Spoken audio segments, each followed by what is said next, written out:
Welcome to Lean Into Excellence, a Workstream Consulting podcast. I'm Liz Crescetti. And I'm Marco Bonilla. And we will be your hosts as we embark on our continuous improvement journey.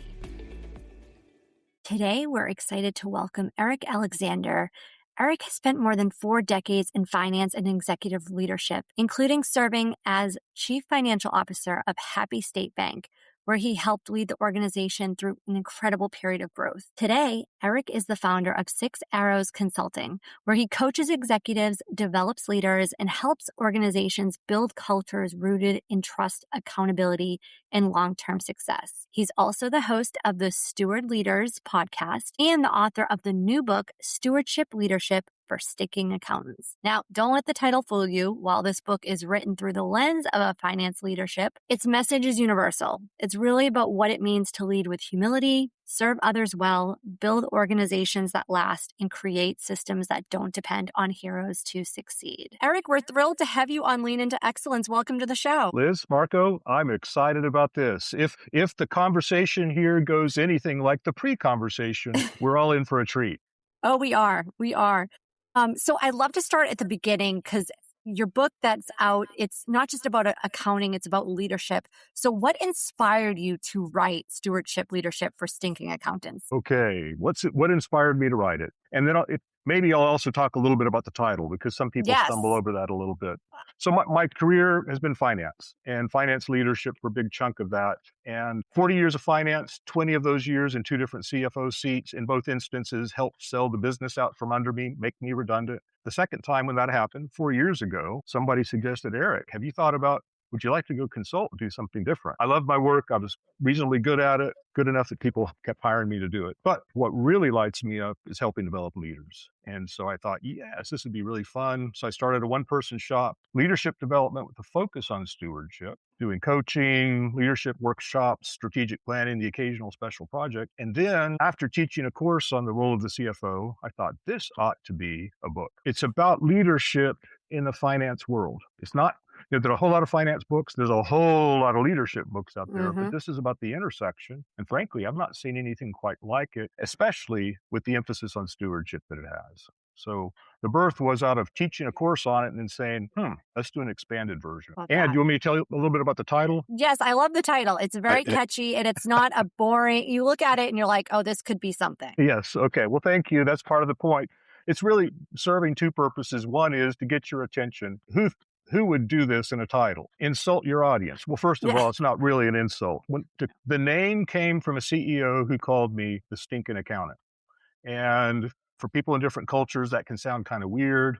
It's disparaging, but it's mildly and almost playfully disparaging. And for several years, I worked really hard to get that CEO to admit that it was a term of endearment. He'd never admit it, but there are a lot of people who look down on the finance people. Y'all are the bean counters. It's the CF no. You're always the one that's turning down the good ideas. You know, you're looking out the rearview mirror. We're barreling ahead, all that stuff. So part of it is to catch attention, but it's also to say, all right, finance leaders, we both know your role is significant. You make a serious contribution. Not everybody understands it. And people may call you names, disparaging and truly disparaging. But we are serious about our roles. We're serious about our contribution, but we don't have to take ourselves individually too seriously. So we can poke fun at ourselves a little bit. I'm famous for my self-deprecating humor.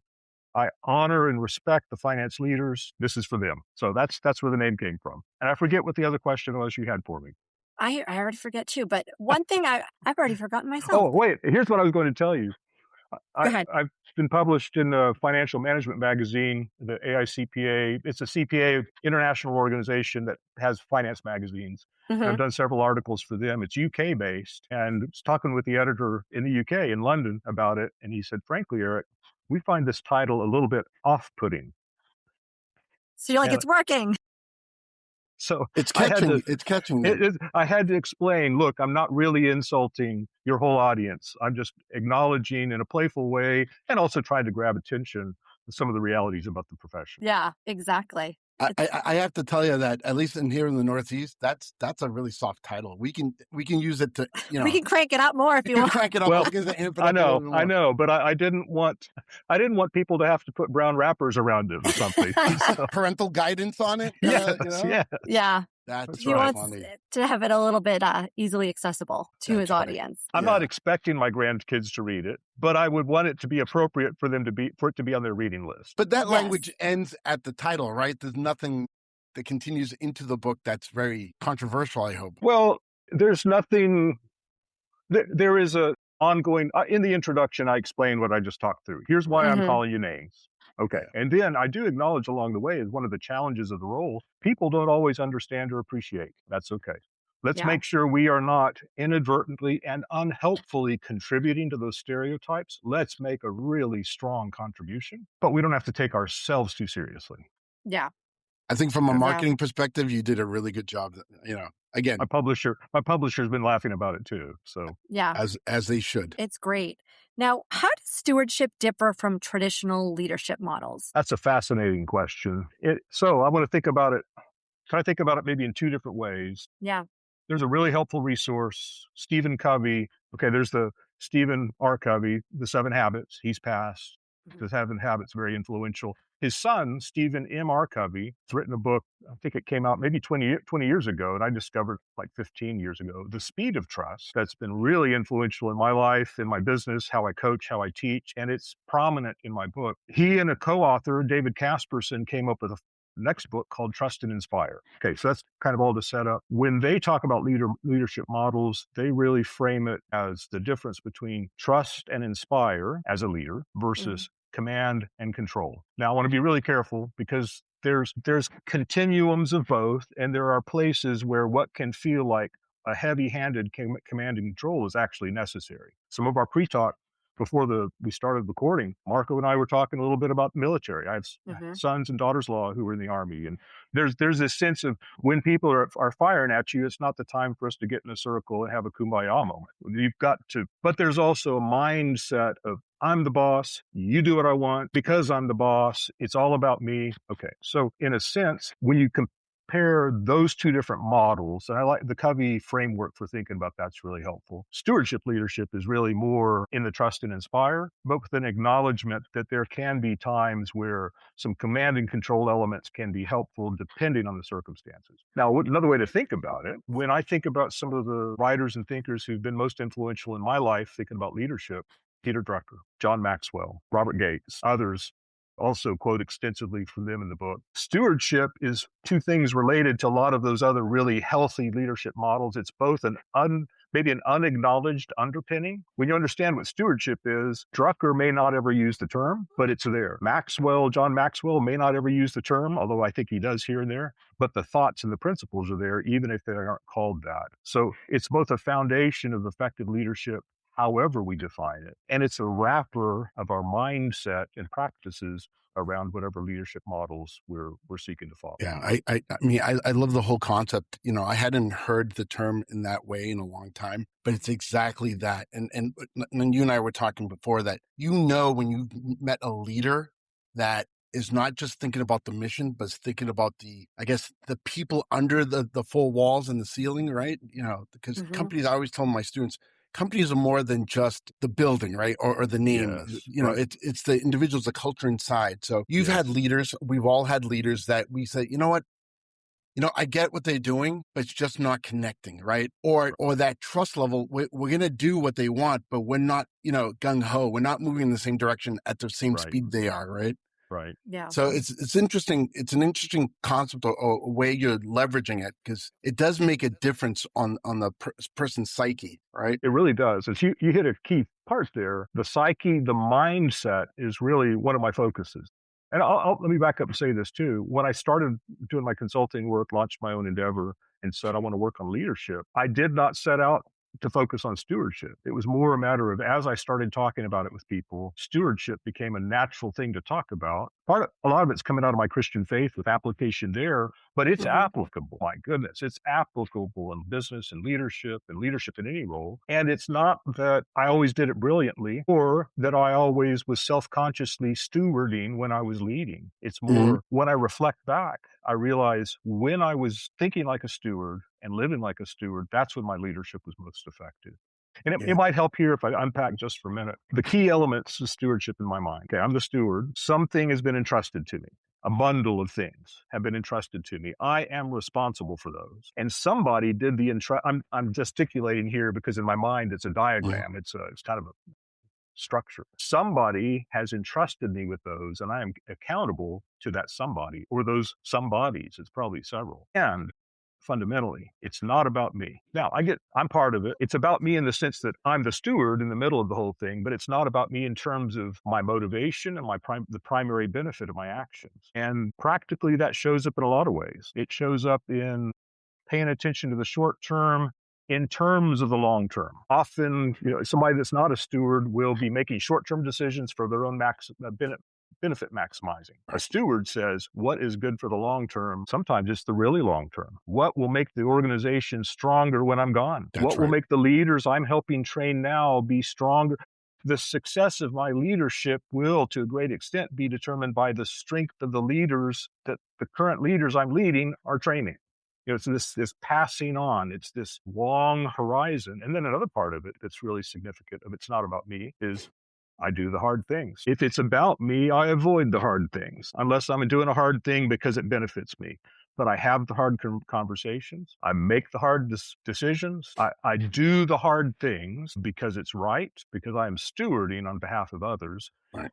And that's inspiring. That's a really exciting reason to get up and go to work. Well, I was going to use that very word, inspiring. So the way I see stewardship is, or proper leadership, right, is that you inspire individuals down the chain of command, especially if you're the CEO, CFO, to take initiative, right? You've created a momentum of leadership that says, you know what, I'm not the bottleneck, because you don't want to be the focus point throughout this whole thing. Because if you leave or something happens to you, what happens to the we'll call it the business? It could be military leadership, whatever. But your goal is to get everyone going in the same direction because they really believe and trust in what you're saying. As opposed to, we've seen, as you know, there are people that come into positions that it's a stepping stone. You realize they're only there for a year or two, or to be frank, they've been hired to turn a company around. We know that, right? That's a different situation. You still can have stewardship in that process, but you can see the difference in people who are genuine, who really care about the moment and in the future of the company versus, you know what, this is just me so I can take this leap from point A to point B because I'm next in line for X, Y, Z, right? Just go through the motions. Exactly. Well, even the turnaround, and I think you said this in passing, that can be stewarded well. Or it can be, I'm doing this because I want this next stepping stone for my personal growth and advancement, and I don't really care about the people or the organization. I'm going to do my deal, get my glory, and go on. Right. It's a check. It's almost like a checklist, right? They have it on, they know what they need to do to get to point B. Yes. I have a follow-up question, which is so I know you're seeing it from the eyes of a CFO, but obviously this applies to every C-suite, right? Yes, absolutely. But my biggest question for you, because now people of my age, not necessarily C-suite anymore, but now they're being attracted to being board members. Yes. Now, a lot of individuals have the smarts, right? It's not about the intellect. It's about not having how to mentor a C-suite person, right? You know, that balancing act of mission versus the culture or the future of, the company. So do you also mentor board members, not C-suite board, people who are just hired? Independent directors? Yeah. So not directly mentor, but across my career, I've either worked on boards or worked with boards pretty much my whole career. Some of it's been nonprofits I've served on, business. I'm serving on 2 boards right now. I worked closely with the boards and all the places I've worked. And I'm doing work now with boards. I package it in a governance workshop, or sometimes they'll just have me come to a meeting and we'll talk about effective governance. And one of the things I do is I talk about leadership. What does leadership look like? Here's what your C-suite team is doing. Your leadership looks different, but both of you are stewards, and you collectively as a group are a steward. You need to stay in your governance lane. Don't get over here and try to operate. Stay in your lane. You are stewarding the long-term values and mission of the organization. You're stewarding the health of the leadership team you've selected to run the business on a day-to-day basis. Yes, top to bottom, leaders at any level need to and can view their role as stewardship and will be more effective if they'll do that. And frankly, the book is addressed to CFOs, but it's interesting. As I was gathering endorsement quotes, a lot of the feedback I got was, Eric may have really kind of mistargeted this. This is for any leader. And it really is. Agree. I fully agree. with chunks of it talking about finance, but the principles are applicable for every leader. Yeah. Now, speaking of finance, you served as the CFO of Happy State Bank. Yes. And you led them through an incredible growth period, approximately $2 billion to $6 billion in assets. Correct. And over 70 locations, growth of 300 employees to over 1,000. What were some of the lessons you learned during that growth period? So Happy was the second CFO role, and we sold the bank 4 years ago, and that's the name still exists. We still have locations here in Texas, but it's owned as part of another bank. And just a quick note, Happy is actually a geographic location. It's just not just a marketing ploy. I'm like, I want to bank there. That seems like a nice place. Well, very jolly. It also did really, we weren't jolly, we were happy, but it also did help. Jolly's their competitor. And there is a town between here and Dallas called Jolly, and I could tell Jolly stories sometime. But anyway, it helped. There's the fact that the culture and the customer service at Happy was also pretty happy made the marketing connections obvious. Yeah. All right, but you're asking about the growth. The growth was dramatic, and you said I helped lead the growth. There were a lot of contributors to the growth. I joined when it was $2 billion. The little bitty bank when it started in 1908 was, and then I don't remember how big it was then, but when Modern Management bought it in the early 90s, it was like 10 million.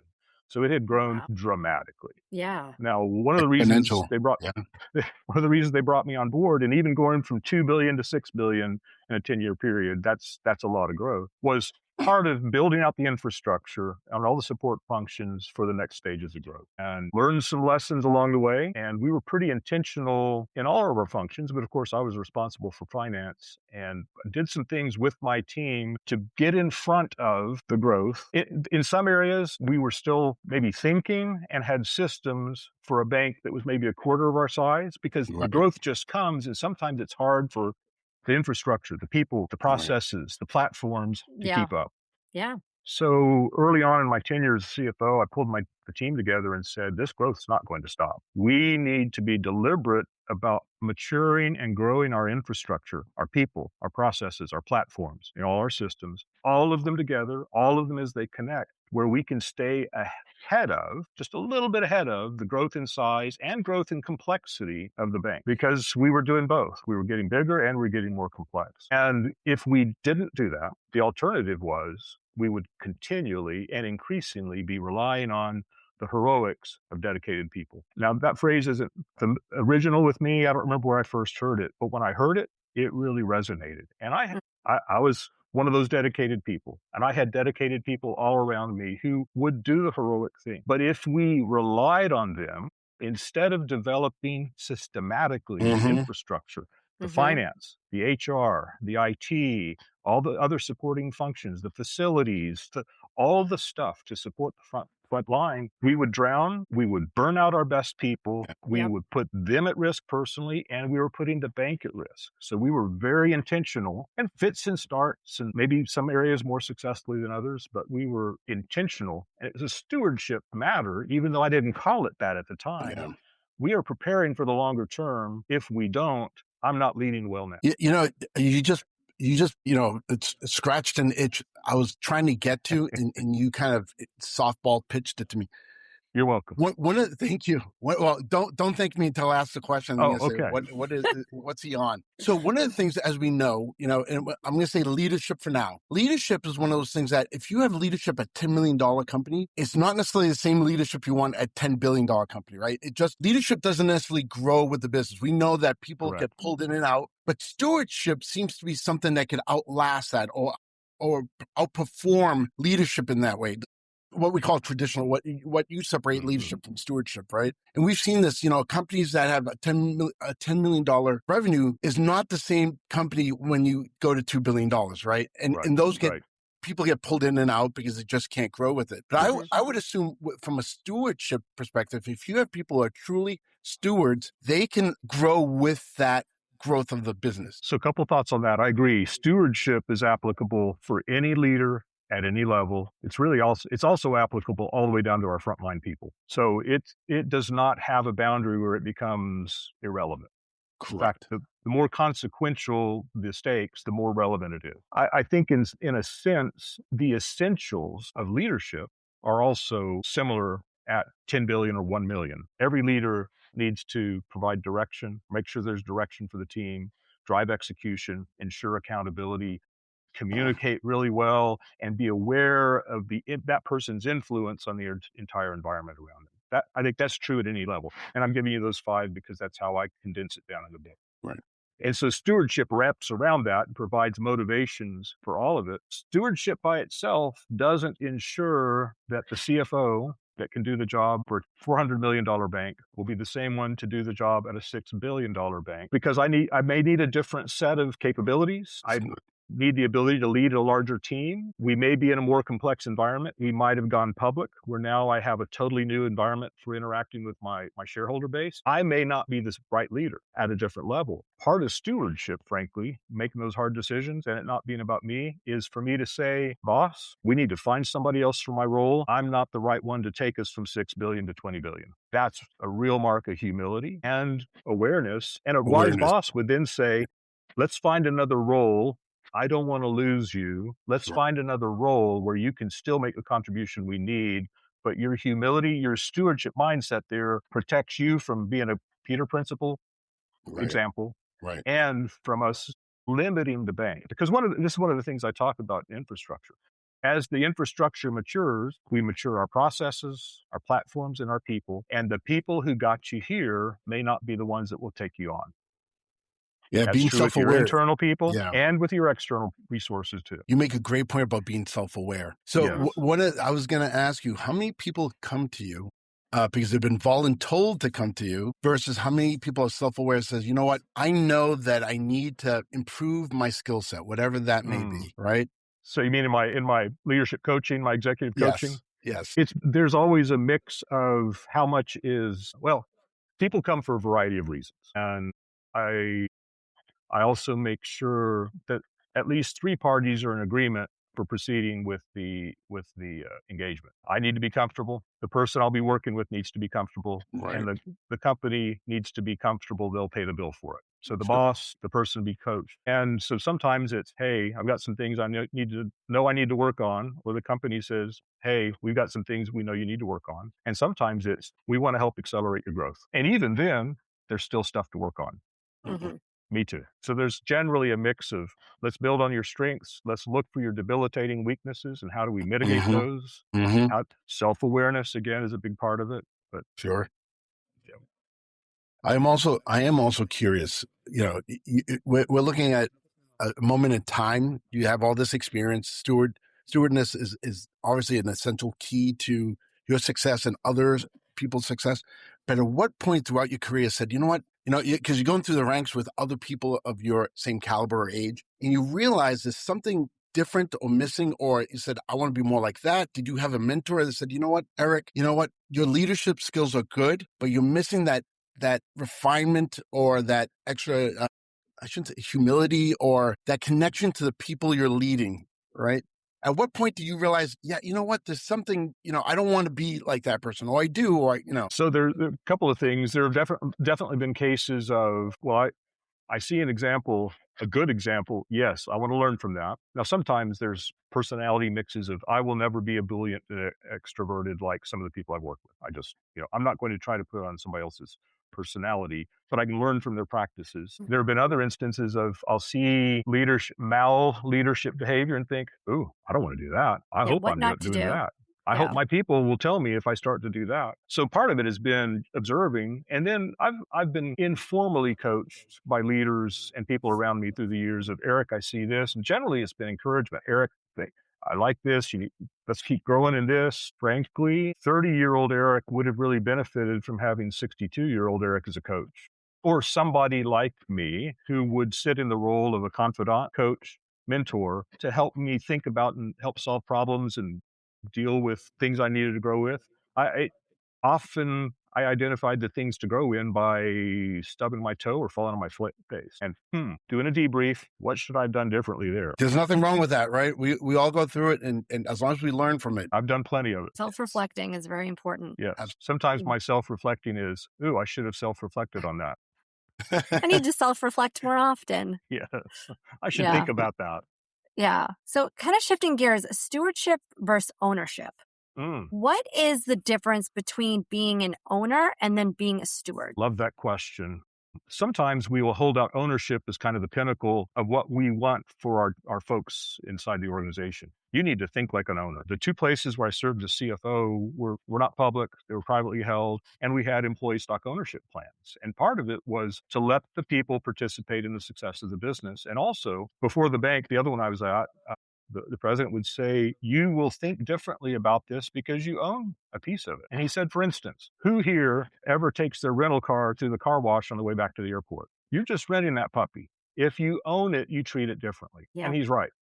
That sense of ownership of taking the resource and doing something with it is very different. Stewardship's actually one more level above that, because I have seen owners abuse what they own. It just happens. A steward never has that option, because the steward is entrusted with something on behalf of other people. The steward is always one more level up of accountability and clarity about how to take care of something. And so it's not like I don't believe in ownership, but let's go one more step back past that into something that's even more profound. So, Eric, one of the things that we do as consultants on our side of the world has to do with continuous improvement. You mentioned processes and platforms. And we can't get around it, because obviously every system, every company has a process, whether they believe it or not. Yes. And, some of the challenges that we have is challenging that leadership mindset to why we are not a cost, when we come in to help. We're an investment, right? We're going to be turning X into 10X, or whether financially or strategically, right, with relationships with other companies or suppliers. So do you see any similarities or usefulness for stewardship when it comes to maybe to help us be able to reach those individuals that tend to push back a little bit, right? Because they don't believe in what we do. Well, I tend to think process as well. I'm not as formally trained and versed in it as both of you are in your organization, but I've lived it, and I've seen what happens when we don't pay attention to it. So like when I'm working with an organization on infrastructure development, we talk about processes. We talk about a continuous improvement mindset and paying attention to what's upstream and downstream. And you've got internal customers who are serving external customers, optimizing, taking risk out. So I believe it's part of a stewardship mindset for me being a good steward of what's been entrusted to me. It's part of me maximizing my contribution to do it well, to do it effectively and efficiently, and not do. I like Drecker's approach here. Don't do efficiently what you should not be doing at all. So what should we be doing? That's right. Non-value added stuff is not right. Yeah. And then also the sense of, one of the things I push on is develop a system thinking, develop a framework for thinking about what's going on around you. The context for what you are doing is always valuable. If you don't know how the external context affects your area, how the other parts of the organization affect your area, how you affect other parts, you are missing key knowledge to your effectiveness, and you are inadvertently creating silos, making life harder for other people. So I push hard for figure out what's going on around you, and don't just optimize your little piece of the world.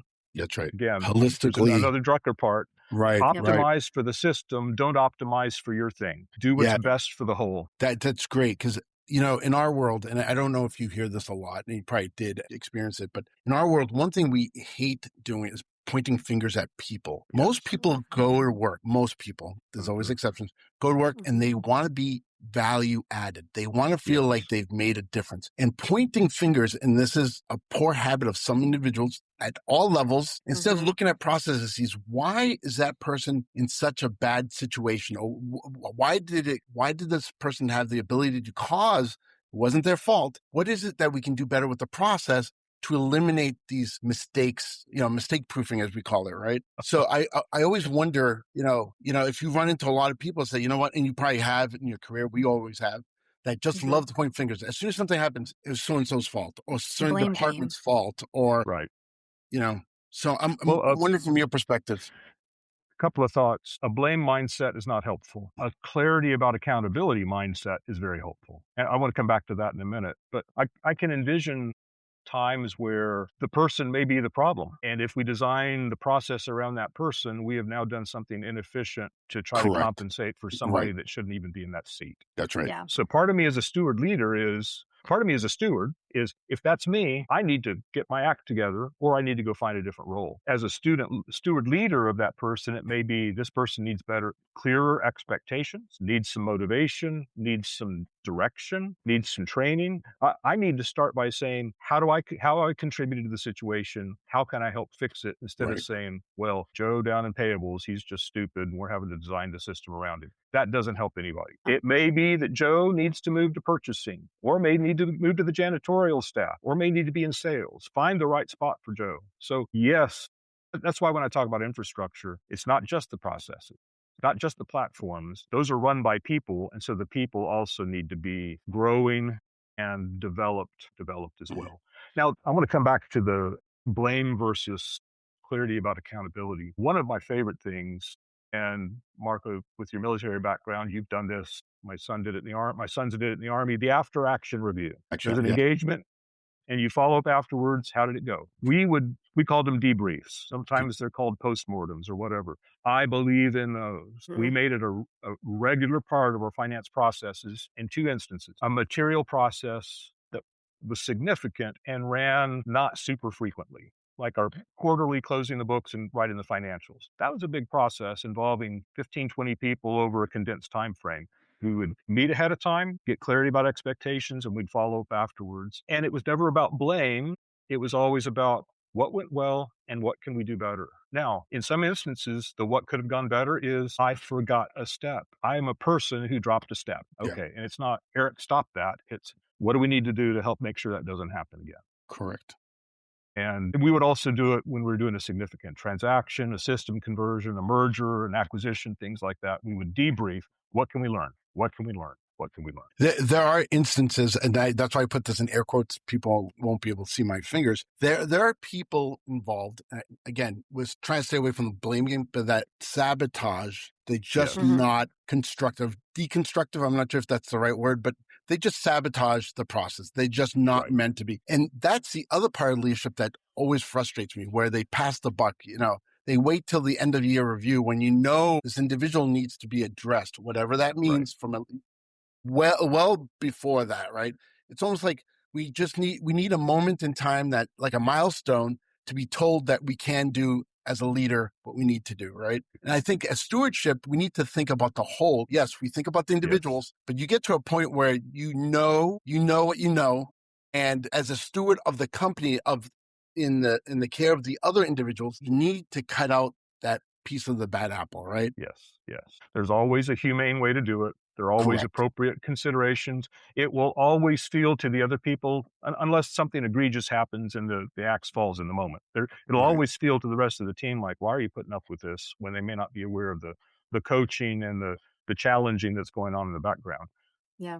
I think it always helps too, though, if the leader will stop and say, sometimes it may be too late with that individual or that situation, but learn for the future, some of that self-awareness and the reflecting. What could I have done better to set this person up for success? Did I give them clear expectations? Did I train them well? Did I give them the support they needed? But if we have somebody that just is not performing, we have a responsibility to do something about it. If it's egregious, maybe we make a quick change and we hope they go across the street to work for our competitor. In other instances, it may be, let's find a different place, different seat on the bus, or there can be a variety of things. But yes, we have to take action. And if it rocks along all year and they don't hear about it till the end of the year, that's a leadership failure. Yeah, it's a disservice to them, for sure. Yes, definitely a disservice to that person. Yeah, absolutely. I've been blindsided. I don't appreciate it. I would have much rather somebody said, Eric, pick your game up here. And then I had an opportunity to pick my game up. Maybe that's the difference between leadership and stewardship. So there we go. You suffered the consequence of someone not having the proper skills above you, right? Exactly. Or the proper character, right? I mean, because that's... Or maybe just not having thought through the consequences of what they were doing or had failed to do. Correct. Yeah. I try to assume positive intent whenever I can. I don't always get there, but... We're all human. Yes, Eric, we are. This has been a great conversation. Where can our audience find more information about you, your upcoming book coming out? Where can they go for all those things? The easiest place to get connected to all of that is I have one of two websites. One is my personal website, Eric R. Alexander. my middle initial. You can get there and it'll take you to my book, my podcast, my newsletter, my business, or you can go to the business website, 6arrowsconsulting.com, no spaces, spell the number 6 out. And I've got a Steward Leaders podcast. I'm doing a LinkedIn newsletter called Musings for Steward Leaders. I'm talking about all this stuff all the time, not just for stinking accountants. And in both of those places, you can get to a webpage about the book. There's some teaser videos out there. There's some endorsement quotes, and there's a link to the pre-order at Amazon. And when's the book out officially? July 31. Perfect. We're in book launch month. This is exciting. Yes, we are. Yes, we are. It's exciting. I love Great. it. Well, Eric, thanks again. And we really appreciate the conversation today. Liz, Marco, this has been delightful. Thanks so much. This is awesome. Thanks.